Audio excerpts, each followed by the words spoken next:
Christian Miller, it's pleased to connect with you, meet you for the first time, and to welcome you to our podcast.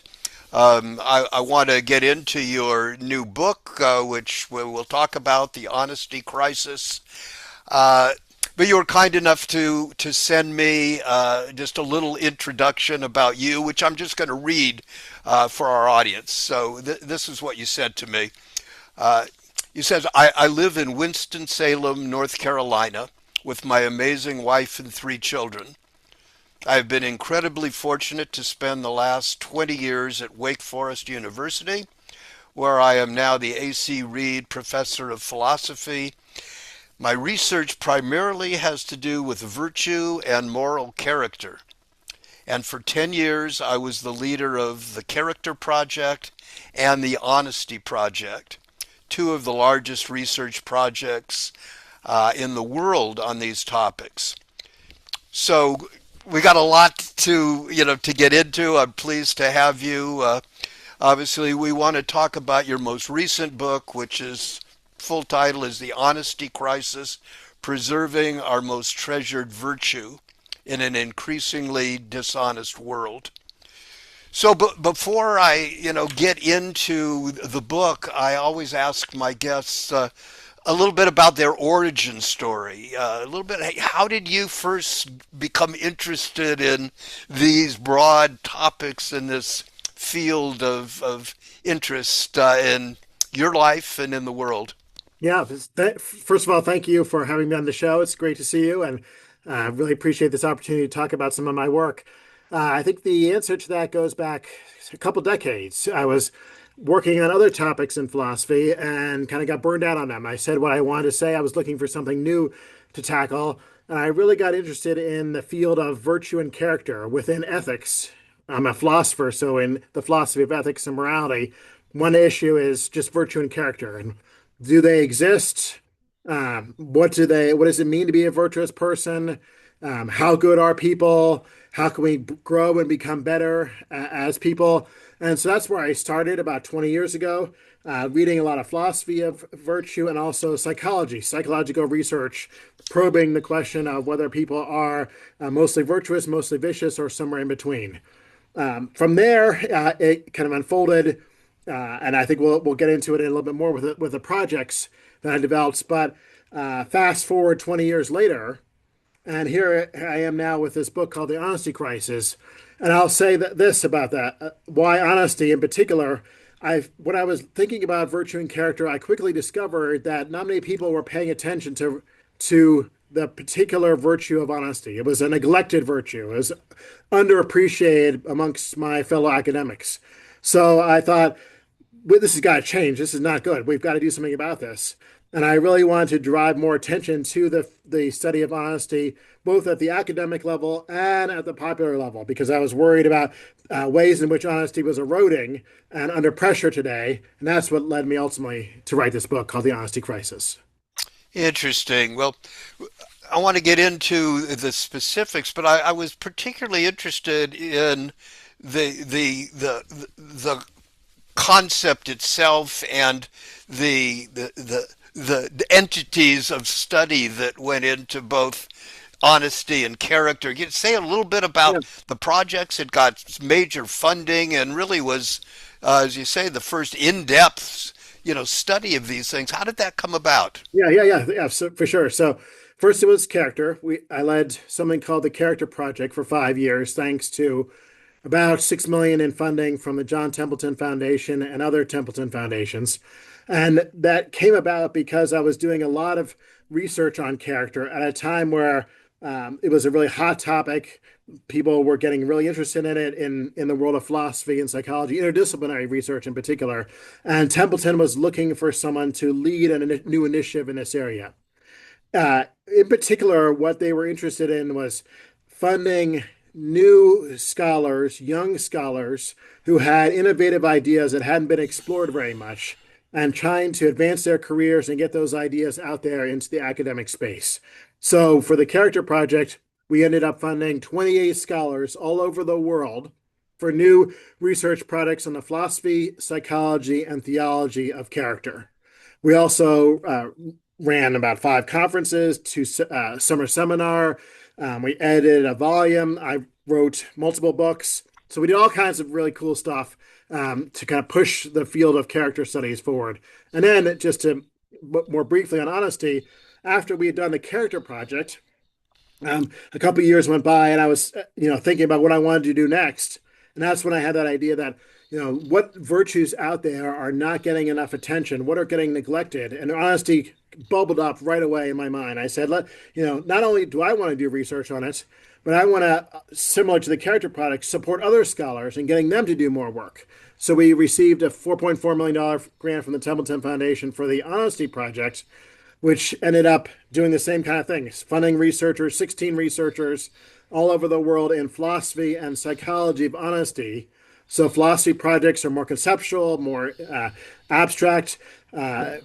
Psychology projects are empirical. They run studies, they gather data, they analyze the data and publish them in psychology journals. But collectively, what we ended up doing was infusing over 100 new publications and several hundred new presentations into the field of honesty research. That was really exciting. Interesting. Well, I think, as you know, my discipline, my professional discipline, is in psychology and gender-specific medicine. That's what my PhD is in. But I'm a practicing marriage and family counselor. So when I got into your book, I was particularly interested. You have a chapter in the book on online infidelity and the honesty crisis in relationships, which I have a particular interest Understandable. in my field. So maybe you could talk a little bit about what some of the findings were in the relationship areas. Sure, I'll start pretty abstract and kind of broad brush, and I know we'll get into some of the more nuanced topics as we go along. So first, a little bit of context. So the book's called The Honesty Crisis. I'm actually looking at 6 different honesty crises. This is one of them that you're highlighting. But an honesty crisis is a situation where, because of some kind of change that's happened, now dishonesty is more incentivized than it was in the past. So it's more tempting to be dishonest. And at the same time, it's easier to get away with the dishonesty. So it's harder to get caught. Uh, this leads to, I think, a bad formula, a bad situation where, look, uh, dishonesty has always been around in the past, but now it's getting a major boost, a major lift. And the one that we're looking at here, one of the 6 case studies I examined, has to do with online infidelity. So, of course, infidelity has been around for thousands of years. That's no news to anyone. But there, for a long time, there were certain obstacles to infidelity, things that made it challenging. And what I see as an honesty crisis here has to do with the emergence of new technology, in particular the internet, which made infidelity easier. Not completely easy, of course, not foolproof or anything like that, but just incentivized it in the way I talked about. It made it more tempting and easier to get away with. So make it a little bit more concrete. And here, by the way, I'm using my own book to help me as we go along. So you think about some of the things that were obstacles in the past to infidelity. You had to often go somewhere to find someone. Or if you wanted to get certain images, you had to go to a newsstand and buy magazines, or go to a certain kind of club and pay money there. So there was visibility, there was money, there was time involved in all of this. Well, the internet comes along, and a lot of those obstacles are taken away. So now it's really easy to use. It's really accessible. There's anonymity that's preserved. You go to things like these chat rooms, and you can be anonymous at the chat room. No one will know who you are. It can't be traced back to you. It's very cheap. As long as you have access to some kind of internet service provider, monthly, or maybe even go somewhere like a library, it's even free. So very affordable. Uh, it's there for you whenever you want it. In the past, you had to make arrangements at certain times, but here with the internet, it's 24/7. You can wake up in the middle of the night and within a span of a few seconds be engaged in these kind of interactions. And then the last thing I would say, just as a general remark to start our discussion, you could feel like you're in control in a way in which you didn't feel like it in the past, where you were at the mercy of other people and kind of circumstances had to be aligned. Now you could feel like you're in charge. You're dictating when and where, when to start a relationship, when to break it off, with whom, at what time of day, and with how many people, for that matter.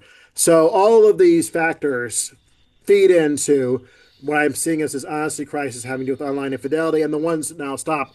The ones I particularly hone in on here are chat rooms, um, Ashley Madison, infidelity websites, and pornography, internet online pornography. Interesting. Well, as you know, my website is called menalive.com. It's been around for uh, over 50 years. So I've been working primarily in this broad field of what we call gender specific medicine, more specifically in the area of men's mental, emotional, and relational health. So I'm wondering if you've found and you could speak a little bit to the gender differences, because obviously infidelity is something that isn't exclusive to men, and it's not exclusive to women, but the way it's expressed, the way it operates, certainly with the areas that you've discussed, have different implications if you're a male than if you're a female. So maybe you could share anything that you've discovered that would relate particularly to males and how they relate to, the rest of the world, to women, and Yeah, how the gender differences impact our lives. yeah. So go ahead. Interestingly, on general matters, not having to do with infidelity, on general matters of honesty and dishonesty, for example, frequency of lying, there's not a big gender difference. Right. So the empirical literature finds that, roughly speaking, men and women tell roughly, again, not exactly, but pretty much the same number of lies, maybe for different reasons. But there's not that big of a disparity. When it comes to online infidelity, though, it's a different story. So I must say I'm not an expert on this particular thread of the discussion, and you should answer the question yourself. You know more than me, but familiar story unfolds here where it's highly skewed male users committing acts of infidelity against female partners. So so take things like visitors to the Ashley Madison website. So for a little context for those listeners who are not familiar with this, I mean, hopefully that in a way, I hope they're not familiar with it because it's not something you should be too familiar with. But this is a website where you can go online and uh, pay and become a member and pay money to then get induced or inducted into kind of circle to facilitate in person acts of infidelity. So rendezvous. This was for a while extremely popular. It had 30 million users in the 2010s. There was a data breach, but even by 2020, after the data breach, it has 70 million users. Well, how does it skew here? We don't know for sure. They don't release the gender differences, but there have been some empirical studies on smaller samples of Ashley Madison users where, in one study in particular, 684 out of 810 participants were male. So roughly 700 out of 800 were male and straight. That should probably not be surprising to anyone to hear that. Similarly, in the pornography case, it skews users highly male. Now, what what are some implications of that? Well, who are the ones who often bear the emotional and psychological costs of this use?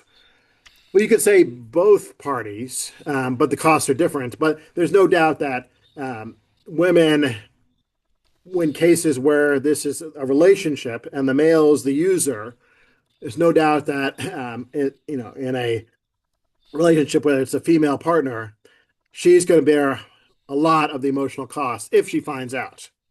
Um, so some examples of different costs that I think are worth highlighting um, are things like uh, anger, resentment, betrayal, frustration, heartbreak, not to mention other things like, questions of whether to stay in the relationship, to break it off, financial implications for children, on down the line. So that's at least a broad brush picture. Although, again, I'm not really super well versed on the gender disparities. Okay. Well, you mentioned Ashley Madison, and there's another site that's been in the news and been talked about quite a bit in terms of both its financial, huge amount of financial uh, money coming into the site, which is called OnlyFans. I don't know Right. if you looked into that Sure. or you know about it, but um, if you could share a little bit about that site, because it has a little different focus than Ashley Madison, but it's got a huge following, and its implications for males and females are, Yeah. similarly different. But what do you know about OnlyFans? Yeah. I mean, I've never actually visited myself, so I don't know anything first personally. But so, my interest is through the lens of dishonesty, honesty and dishonesty. Um, if so, I'm only interested in certain cases and not others. So if it's a single person who is going to one of these sites, and using them, say, for seeking out sexual pleasure, then I don't think that there are significant honesty implications. Uh, Similarly, if it's a relationship where, say, the male is going to the site but has been transparent about what he's doing with his partner, and the partner blesses it and improves it and so forth, I don't think there are significant honesty implications. Um, Sadly, uh, many cases are not like that. Many cases are ones in which there's a relationship. The relationship is based upon expectations of a sexual exclusivity and emotional exclusivity, and yet the person, typically male, is going to one of these websites unbeknownst to the partner. And that's where now questions of honesty and dishonesty come into the picture. And I think they come into the picture in a myriad of different ways that are fueling this honesty crisis that I'm worried about. So that's my kind of take on it, or where I have something to offer, I think. So let me unpack that a bit more. Um, if this man, again, we'll use the male example, um, is going to these websites, spending time on them, and then not telling the partner, that's a kind of dishonesty by omission, it's lying by omission. If the partner asks, "What have you been doing so much online?" and the man comes up with some kind of fake cover story, that's lying by commission.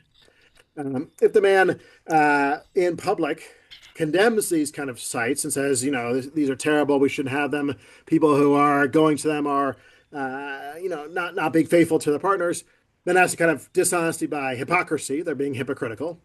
Um, there's evidence that these kind of participation in these kind of websites will facilitate actual subsequent physical acts of infidelity.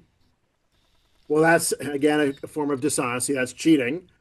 So we have yet another version.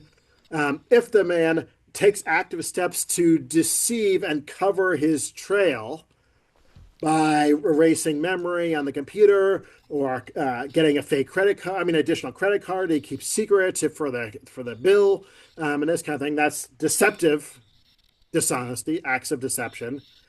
But at the end of the day, merely going to one of these websites, Ashley Madison or OnlyFans, without the knowledge of the partner, becoming a member and paying, even if you don't spend a lot of time on it, that very act itself is dishonest. That very act violates the expectations of exclusivity that the relationship is founded upon. And so that is cheating in of itself. So I have a very demanding, very strict notion here, that you're cheating to some extent on your partner merely by signing up for these kind of websites, even if you end up not spending a lot of time on them. So dishonesty is rampant. To sum it up, dishonesty is rampant here. when you're engaging with these sites and spending time with them? Well, there's lots of things we could unpack about, pornography and all the other ways in which dishonesty can express itself. One of the ways I just want to maybe have you address or think about, if you haven't addressed it, is, in a sense, the old-fashioned infidelity where you met a liaison, with somebody who was not your wife at a motel. You knew that the person you were with was real. Um, and one of the other kind of questions about online pornography or chat rooms or OnlyFans is the question of, if you are there to meet or interact with a person, but you're in fact getting a somebody that isn't, for instance, a woman, that it's a person in some other country that's impersonating a woman. And so in this case, the man is deceived because he thought, I was having sex or some kind of online with the person, but it turns out they were deceived. Right. Have you looked at deception from that Yeah. angle? Yeah. Yeah. Interesting. So uh, I have not at great length. Uh, in the earlier in the book, I actually tell the story of Manti Te'o, who was a very well regarded linebacker who played at the University of Notre Dame in college football and came in second in the Heisman voting. And he brought a lot of attention to these kind of cases because it was a catfishing operation where he thought for an entire year he was in a relationship with someone online who was a woman. He never met the person face to face, but he fell in love with her. Professed his love publicly and this kind of thing, only to find out later on that it was not, in fact, a woman. There's a very well known, highly documented case of this kind of phenomena. Um, you're right to say that as we think about all these different platforms, um, to some extent, it varies from platform to platform, but we don't always know who we might be interacting with. That's certainly going to be most true for the chat rooms, I think. The Ashley Madison OnlyFans a little bit more difficult, especially if there's kind of a video component to it. And then the pornography, well, those are either still pictures or recorded videos, so it's the hardest of all to be deceived there, I think. But the chat rooms would certainly lend themselves to that. Uh, the prevalence of that, though, I don't have any data. I don't think anyone has any data probably on how prevalent it is. But the moral evaluation, and I have one more footnote to add to this. The moral evaluation, I think I can say something about. So, if you go to this chat room and you start this relationship with someone who tells you that they're a woman, and things kind of unfold over time, and you feel an emotional attachment, and sexual attachment, and so forth. Um, Unbeknownst to you, is not in fact a woman, then that's no fault of your own as far as honesty is concerned. I mean, there are other faults of honesty. You shouldn't be doing it in the first place and so forth. Yeah. But the fault is with the other person who's invented this cover story and is now manipulating you. They're being dishonest, but it's not your fault. So you're blameless here. One last footnote, though. What I have got into, and I have a new piece that I've just written on this, is online interaction with a partner who is not real. Not real, not in the sense you're talking about, Right. that they're gender or something, but not real in the sense that they're AI. Right. I'm quite interested in this recent phenomena of AI romantic chatbots. Now, here it's not, you're not deceived. You know what you're doing. You're seeking them out, and you're in this relationship. But it's not real in the sense that you're not having a relationship of infidelity with another human person. Right. This might seem like it's science fiction-y, and a couple years ago it was kind of science fiction-y. Alas, no more. So a recent study just came out last year finding that 1 in 7 people in the U.S. admitted to having a romantic relationship with an AI chatbot. 1 in 7. And furthermore, 1 in 10 people in general admitted to a romantic sexual relationship with an AI chatbot. So this is now much more pervasive. I don't think there's any question that the AI is being deceptive. That's not happening. It might be manipulative in trying to incentivize the person to stay in the relationship because AI companies profit from continued engagement. They need people to continue to engage, and they want to hook people on it. Um, but interestingly, if you, the user, go here and use these chatbots in a relationship which demands sexual exclusivity, emotional exclusivity, again, I think you're cheating there too. I think Yep. a lot of the dishonesty concerns arise there as they do in other contexts. Well, from my perspective as a marriage and family counselor, relationships are difficult enough. I mean, everybody is either in a relationship, has been in a relationship, or wanting to be in a relationship. And, it's not easy any time in any period of human history.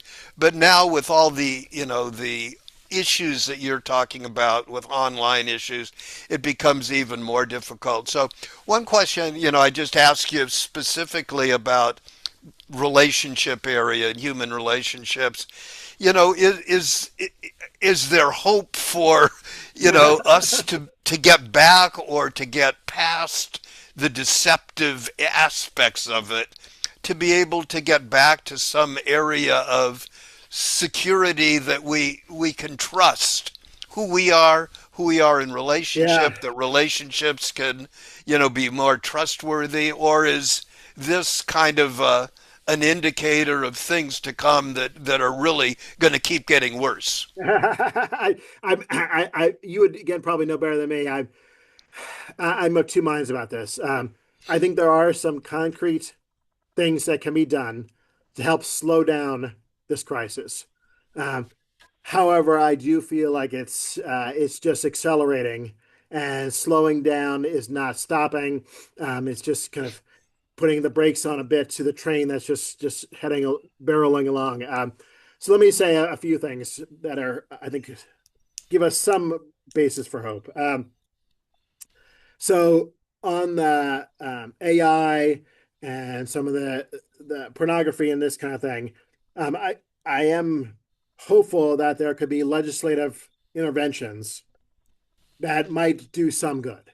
Um, so this would be kind of top-down initiatives rather than bottom-up initiatives. So some legislative initiatives that could help make AI less manipulative and make regulate companies from having these things get their hooks into people. Uh, I would hope that there could be some legislative initiatives to regulate pornographic use, at least for under 18 or under 16. Whereas now you could go on, anyone can go online, and in the course of a mere few seconds, find unregulated, hardcore, explicit pornographic videos and images. So that's got to be cracked down. I think that could be cracked down if there were sufficient motivation and interest on the part of legislative bodies to do that. On the personal level, I mean, that there are now tried and true strategies for trying to address things like um, uh, pornography addiction. Um, you know, everything from exploring motivations to hearing what the betrayed partner has to say and so forth. So I gather now decades of research exploring promising strategies. The one I, in my book, highlight as maybe less explored, but I would hope could be promising, is what I'll end with here. And that's keeping in mind the perspective of the significant other. So remember, I'm not talking about the kind of loner cases where someone just goes online on their own. I'm not talking about people who are in relationships where they have the blessing of the other person to go online and do these things. I focused on honesty within the context of sexually and emotionally exclusive relationships.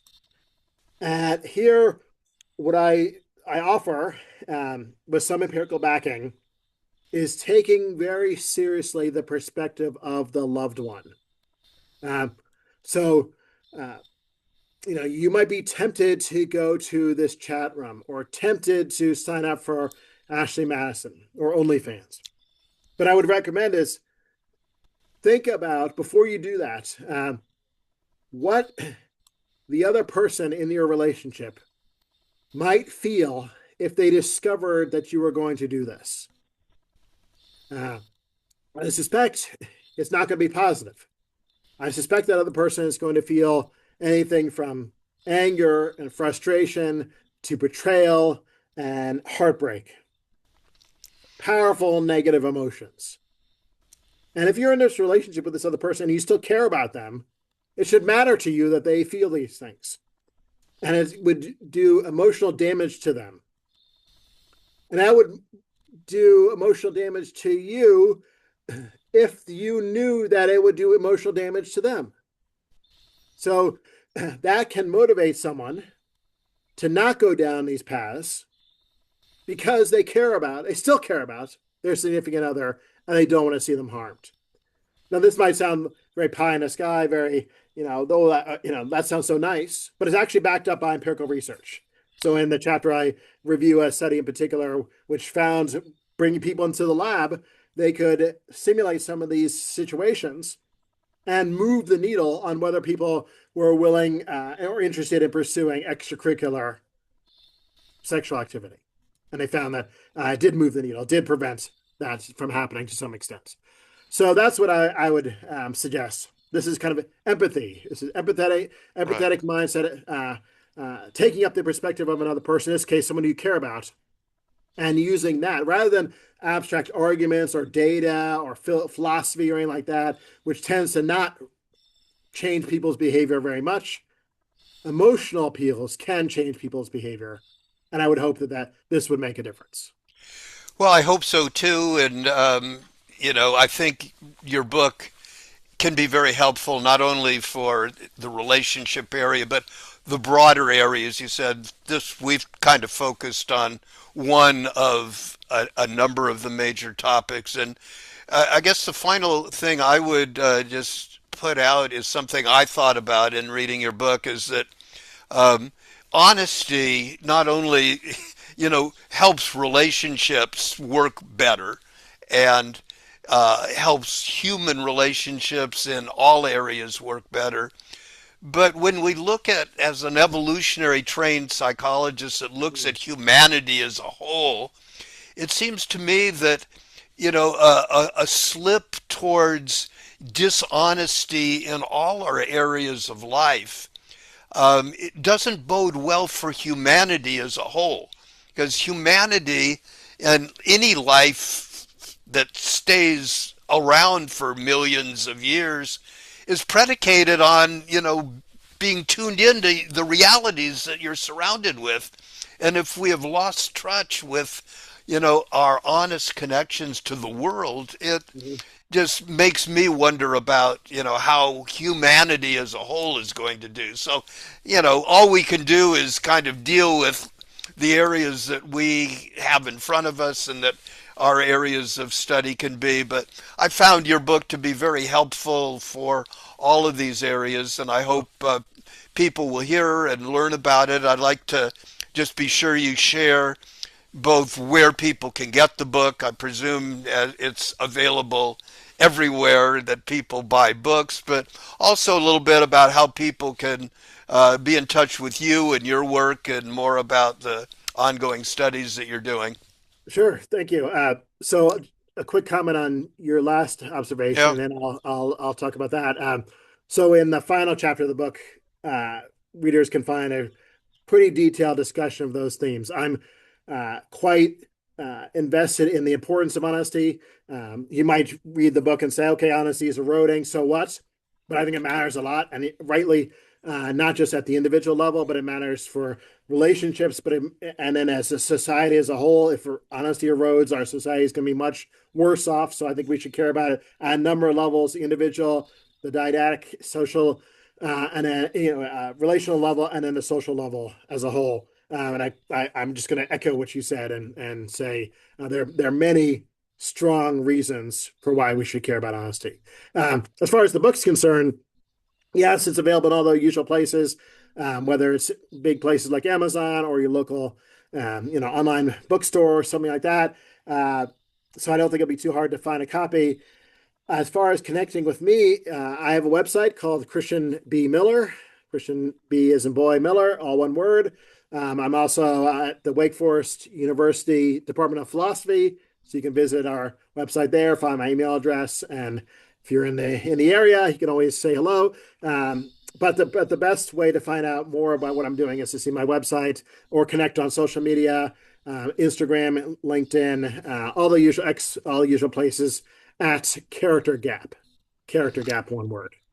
Thank you. Well, this is great. I want to thank you again for being with us, and I hope to stay in touch with you and continue to, hear more about how our two worlds interact together and where your world and my world can continue to hopefully inform our our guests and the people that follow us.